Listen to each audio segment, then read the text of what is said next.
Assalamualaikum warahmatullahi wabarakatuh. Untuk memulai pembelajaran kita pada hari ini, alangkah lebih baiknya kita untuk mengucapkan bismillah. Bismillahirrahmanirrahim. Apa kabar anak ibu sekalian? Semoga anak ibu semuanya selalu dalam keadaan sehat walafiat. Baiklah, pada kesempatan kali ini kita akan membahas materi tentang puasa. Sebelum kita lanjut kepada pembahasan materi tentang puasa, Ibu akan memaparkan tujuan pembelajaran kita pada hari ini. Yang pertama, menghayati perintah Allah yaitu puasa. Yang kedua, menjelaskan pengertian puasa. Yang ketiga, menjelaskan rukun puasa. Yang keempat, menyebutkan syarat wajib puasa dan syarat sah puasa. Yang kelima, menjelaskan macam-macam puasa. Yang keenam, menyebutkan hal-hal yang tidak membatalkan puasa. Yang ketujuh, menyebutkan hal-hal sunnah yang dilakukan oleh orang yang berpuasa. Yang kedelapan, dapat mempraktekkan tata cara puasa. Yang kesembilan, menyimpulkan hikmah puasa. Nah, itulah tujuan pembelajaran kita pada hari ini. Baik, kita masuk kepada pembelajaran kita yaitu tentang puasa. Nah, anak-anak ibu sekalian, ada yang tahu apa itu puasa? Baik, kita masuk kepada pengertian puasa. Nah, puasa secara bahasa memiliki arti menahan diri. Puasa merupakan rukun Islam yang keempat dan wajib dilaksanakan dalam bulan Ramadan. Puasa pada dasarnya berarti menahan diri dari melakukan suatu perbuatan, baik makan, berbicara, maupun berjalan. Dari segi bahasa adalah semata-mata menahan dan menjauhkan diri dari melakukan sesuatu. Apabila dikatakan seseorang itu menahan diri dari melakukan perbuatan yang sia-sia atau menahan diri dari makanan dan minum ataupun berbicara, semuanya itu berarti menahan diri dari melakukan perbuatan yang tertentu. Pengertian puasa menurut syarat adalah menahan diri dari melakukan perbuatan yang membatalkan puasa sejak terbit fajar sampai terbenamnya matahari dan disertai dengan niat pada malam harinya. Nah, itu dia pengertian puasa. Kita masuk kepada rukun puasa. Rukun puasa ialah menahan diri dari dua macam syahwat, yaitu syahwat perut dan syahwat kemaluan. Maksudnya, menahan diri dari segala sesuatu yang membatalkannya. Yang pertama yaitu niat pada malamnya, yaitu setiap malam selama bulan Ramadan. Yang dimaksudkan dengan malam puasa ialah malam yang sebelumnya. Rukun yang kedua yaitu menahan diri dari segala yang membatalkan sejak terbit fajar sampai terbenamnya matahari. Hukum berpuasa yaitu terdapat dalam surah Al-Baqarah ayat 183. Nah, anak-anak ibu sekalian, silahkan dibuka Al-Qur'annya, surah Al-Baqarah ayat 183. A'udzubillahi minasyaitonirrajim. Bismillahirrahmanirrahim. Ya ayyuhalladzina amanu kutiba alaikumusshiyam kama kutiba alal ladzina min qablikum la'allakum tattaqun. Artinya, wahai orang-orang yang beriman, diwajibkan atas kamu berpuasa sebagaimana diwajibkan atas orang sebelum kamu, agar kamu bertakwa. Surah Al-Baqarah ayat 183 di atas menjelaskan tentang perintah untuk berpuasa. Adapun syarat wajib puasa dan syarat sah puasa, yaitu yang pertama syarat wajib puasa. Yang pertama yaitu Islam. Orang kafir tidak wajib puasa, akan tetapi mereka disiksa dua kali. Yang pertama karena kekafirannya dan yang kedua karena tidak berpuasa. Syarat yang kedua yaitu berakal. Orang gila tidak wajib berpuasa. Yang ketiga yaitu baligh. Orang yang telah berusia 15 tahun atau telah ada tanda-tanda balik yang lainnya seperti keluarnya mani dengan sebab bermimpi bagi laki-laki, atau keluar haid bagi perempuan yang berumur sekurang-kurangnya 9 tahun. Nah, anak-anak tidak wajib berpuasa. Yang keempat yaitu mampu berpuasa. Orang yang lemah karena terlalu tua atau sakit yang dapat membawa mudarat pada dirinya dengan sebab puasa, maka tidak diwajibkan baginya berpuasa. Adapun syarat sah puasa, yang pertama Islam, yang kedua mumaiz, orang yang belum mumaiz tidak sah berpuasa. Yang ketiga, suci dari haid dan nifas, perempuan yang sedang haid atau nifas tidak sah berpuasa. Yang keempat, dalam waktu yang diperbolehkan berpuasa, yaitu kalau misalnya haram berpuasa itu pada hari raya Idul Adha atau Idul Fitri dan hari Tasyrik, yaitu tanggal 11, 12, 13 Zulhijjah, maka tidak boleh berpuasa. Kita masuk kepada macam-macam puasa. Dalam Islam, puasa itu terbagi menjadi 4. Yang pertama, puasa wajib. Yang kedua, puasa sunnah. Yang ketiga, puasa makruh. Dan yang keempat, puasa haram. Kita bahas satu-satu terlebih dahulu. Yang pertama, puasa wajib. Macam-macamnya itu puasa nazar. Ketika kita memiliki keinginan yang tinggi, biasanya seseorang akan bernazar. Nazar secara bahasa yaitu janji. Makanya kalau kita bernazar itu kita berjanji. Biasanya seseorang yang berjanji untuk berpuasa jika mendapatkan sesuatu yang diinginkan, nah setelah dia bernazar ini maka wajib baginya untuk berpuasa. Yang kedua, puasa Ramadan. Satu di antara momen yang dinanti umat muslim yaitu puasa Ramadan. Puasa Ramadan memiliki banyak keutamaan yang dilakukan pada bulan Ramadan. Puasa Ramadan ini termasuk puasa wajib. Nah, yang ketiga yaitu puasa denda atau kifarat. Puasa ini dilakukan untuk menggantikan dan atau denda atas pelanggaran berhukum wajib. Satu di antara contoh pelaksanaan puasa denda adalah karena tidak melaksanakan puasa, sehingga melakukan puasa denda bertujuan untuk menghapus dosa yang telah dilakukan. Nah, itu ya tadi ya puasa wajib. Anak-anak ibu sekalian, mohon diingat tadi ada 3 puasa wajib. Apa yang tadi yang pertama? Puasa Ramadan, puasa nazar, dan ketiga puasa denda atau kifarat. Ya, bagus ya anak-anak ibu sekalian. Yang kedua, macam-macam puasa sunnah. Yang pertama, puasa Senin Kamis. Nah, ini mungkin kita lihat dari kebiasaan orang tua kita di rumah, sering melaksanakan puasa Senin Kamis. Puasa yang satu ini kerap dilakukan karena puasa sunnah ini di hari Senin dan Kamis menjadi satu di antara ajaran Rasulullah. Yang kedua yaitu puasa Daud. Untuk mempertebal keimanan kita, lakukan juga puasa Daud. Puasa ini mudah untuk dilakukan karena dilaksanakan secara berselang-seling. Jika hari ini berpuasa, maka keesokan harinya tidak. Lalu kita melanjutkan puasa kembali dan tidak melanjutkannya. Begitu seterusnya. Nah, itu dimasukkan kepada puasa Daud. Nah, kita masuk kepada puasa sunnah selanjutnya yaitu puasa Syawal. Setelah melewati bulan Ramadan, umat muslim akan menyambut kedatangan bulan Syawal. Pada bulan ini, umat muslim bisa melaksanakan satu di antara jenis puasa sunnah, yaitu puasa Syawal. Yang keempat yaitu puasa Arafah. Puasa Arafah merupakan jenis puasa sunnah yang sangat dianjurkan bagi umat Islam yang tidak sedang berhaji. Sementara itu, untuk umat Islam yang sedang berhaji, tidak ada keutamaan untuk puasa pada hari Arafah atau tanggal 9 Zulhijjah ini. Selanjutnya yaitu puasa Muharram.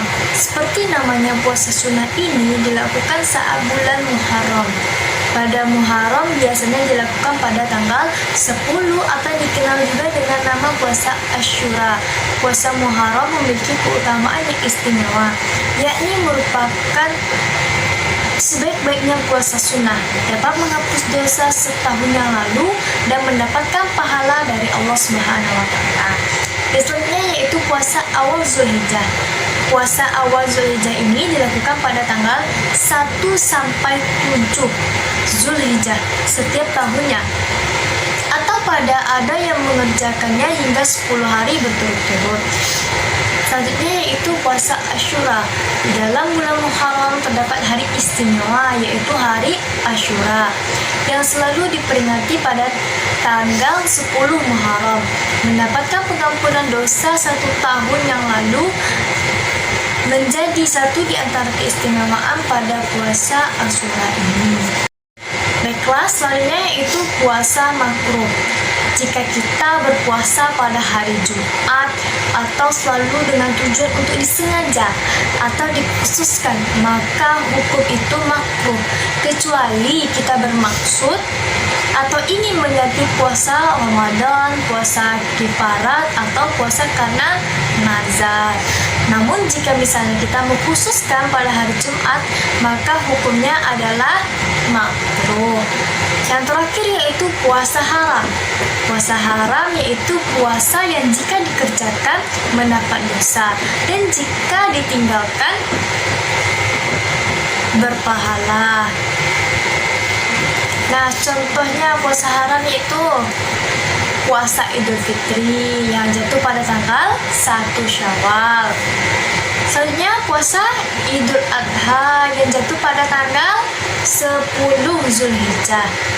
Yang ketiga, puasa Tasyrik jatuh pada tanggal 11, 12, dan 13 Zulhijjah. Dan terakhir adalah puasa setiap hari atau sepanjang tahun serta selama-lamanya. Nah, ini diharamkan. Tadi kita telah membahas tentang puasa puasa wajib. Yang kedua, puasa sunnah. Yang ketiga, puasa makruh. Dan yang keempat, puasa haram. Nah, inilah 4 puasa inilah yang ada dalam Islam. Kita masuk kepada poin selanjutnya, yaitu hal-hal yang tidak membatalkan puasa. Yang pertama, makan minum dalam keadaan lupa. Misalnya si Ani dia sedang puasa tapi dia makan karena dia lupa kalau dia puasa. Dan ketika dia ingat, dia tidak batal puasanya, dia melanjutkan puasanya ini karena dia makan tadi dalam keadaan lupa. Selanjutnya itu mencium bau-bauan, mengakhiri mandi junub, atau kemasukan debu jalanan, tepung, atau serangga ke dalam kerongkongan tidak sengaja, dan itu tidak membatalkan puasa. Selanjutnya, menggosok gigi. Pada bulan puasa, bukanlah hal yang membatasi aktivitas untuk menjaga kebersihan tubuh. Salah satunya dengan menggosok gigi. Tentunya menggosok gigi dapat dilakukan kapanpun, asalkan tidak menelan air kumur itu dengan sengaja. Maka hal ini tidak membatalkan puasa. Namun jika dia menggosok gigi, dia sengaja menelan air kumurnya, maka puasanya batal. Mencicipi makanan atau masakan dengan lidah atau mengunyah makanan untuk disupap ke dalam mulut tadi, ini tidak membatalkan puasa, asalkan jangan sampai masuk ke kerongkongan. Kalau misalnya masuk, berarti puasanya batal. Yang terakhir yaitu menelan air ludah. Menelan air ludah sering dianggap sebagai suatu perbuatan yang dapat membatalkan puasa. Padahal hal tersebut tidaklah benar. Air liur atau air ludah berasal dari dalam diri kita sendiri. Selain itu, menelan air liur sebanyak apapun tidak akan mampu membuat kita kenyang. Selanjutnya yaitu hal-hal sunnah yang dilakukan oleh orang yang berpuasa.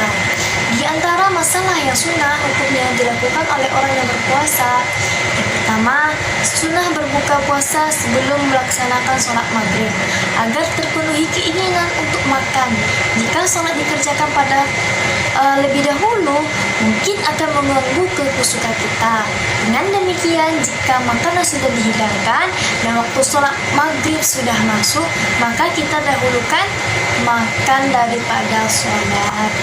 Kedua yaitu sunnah berpuasa dengan beberapa biji rutab atau kurma yang baru dipetik atau kurma basah.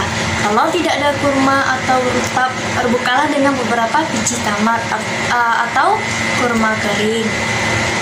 Yang ketiga, menyegerakan berbuka. Sabda Rasulullah SAW, manusia senantiasa berada dalam kebajikan selama mereka menyegerakan berbuka. Hadis riwayat Bukhari, Muslim, dan yang lainnya. Yang dimaksud dengan manusia berada dalam kebajikan adalah orang-orang yang beramal dengan sunnah Nabi SAW dan mengambil yang melampaui batas dalam agama. Yang keempat, sunnah bagi orang yang berpuasa berdoa ketika berbuka untuk dirinya dan untuk orang yang dicintainya. Hal ini karena doa pada waktu berbuka sangat dikabulkan. Yang kelima, sunnah mendoakan orang yang menyiapkan makanan berbuka untuk kita. Abdullah bin Zubair berkata, Rasulullah SAW berbuka bersama Sa'ad bin Mu'az. Lalu beliau berdoa, telah berbuka di sisi orang-orang yang berpuasa, makananmu yang baik telah dimakan dan para malaikat telah bersalawat untukmu. Hadis riwayat Ibnu Majah. Keenam, makan sahur. Bangun untuk sahur merupakan pembeda antara puasa orang Islam dengan puasa orang Yahudi atau ahli kitab. Sabda Rasulullah SAW, sesungguhnya perbedaan puasa kami dengan puasa ahli kitab adalah makan sahur. Hadis riwayat Ahmad, Muslim, dan 3 imam periwayat hadis serta At-Tirmizi. Yang ketujuh, mengakhiri sahur. Rasulullah SAW dan para sahabat mengamalkan perbuatan ini. Jarak antara waktu akhir makan sahur atau imsak dengan waktu sholat subuh adalah kira-kira sama dengan waktu membaca 51 ayat Al-Quran, sebagaimana yang dinyatakan dalam salah satu hadis sahih. Hikmah puasa. Yang pertama, tanda terima kasih kita kepada Allah karena semua ibadah mengandung arti terima kasih kepada Allah atas nikmat yang diberikannya kepada kita semua. Firman Allah yaitu dalam surat Ibrahim ayat 34, dan jika kamu menghitung nikmat Allah, tidaklah dapat kamu menghitungnya ataupun mengiranya. Yang kedua, didikan kepercayaan. Seseorang yang telah sanggup menahan makanan dan minuman dari harta yang halal kepunyaannya sendiri karena ingat perintah Allah, sudah tentu ia tidak akan meninggalkan segala perintah Allah Subhanahu wa Ta'ala dan tidak akan berani melanggar segala larangannya. Yang ketiga, didikan perasaan belas kasihan terhadap fakir miskin karena seseorang yang telah merasa sakit dan pedihnya perut karena keroncongan. Hal itu akan dapat mengukur kesedihan dan kesusahan orang yang sepanjang masa merasakan ngilunya perut yang kelaparan karena ketidakadaan. Dengan demikian akan timbul rasa belas kasihan dan suka menolong fakir miskin. Yang keempat, puasa dapat mensucikan jiwa untuk selalu taat kepada perintah Allah dan menjauhi larangannya, dan melatih diri untuk menyempurnakan ibadah kepada Allah Subhanahu wa Ta'ala semata, meskipun itu dilakukan untuk menahan diri dari hal-hal yang menyenangkan dan membebaskan diri dari hal-hal yang telah lekat sebagai kebiasaan. Nah, anak-anak ibu sekalian, apa hikmah puasa selanjutnya? Yaitu puasa dapat menjaga dan mengobati penyakit raga dan jiwa. Tetapi lebih utama adalah terapi untuk kesehatan jiwa. Yang selanjutnya yaitu puasa dapat melatih keuletan, kegigihan, dan kesabaran. Tidak ada capaian apapun oleh seseorang kecuali karena kemauannya yang tinggi. Tidak mungkin dapat mencapai cita-cita jika tanpa kesabaran dan tidak belajar. Maka kita harus mempunyai keuletan yang tinggi. Yang selanjutnya itu gejolak hawa nafsu adalah pendorong seseorang untuk berbuat asusila. Nah, sedangkan ibadah puasa ini telah terbukti sebagai terapi untuk membendung gejolak syahwat dan mengendalikannya. Selanjutnya, puasa dapat mengasah rasa syukur dan merasakan betapa berharganya karunia nikmat dari Allah Subhanahu wa Ta'ala. Tadi kita kita telah mendengar materi tentang puasa pada kesempatan kali ini. Nah, di sini Ibu akan memberikan soal atau kuis kepada anak-anak Ibu sekalian. Silahkan disiapkan buku dan penanya untuk menjawab pertanyaan yang telah Ibu berikan. Pertanyaan pertama.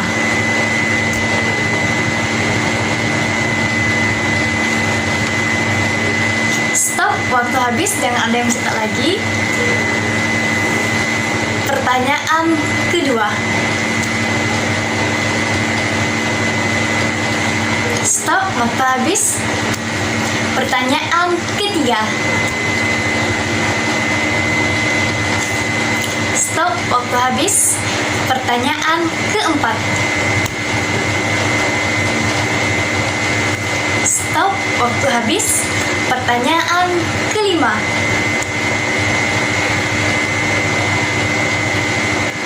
Stop, waktunya telah habis semuanya ya.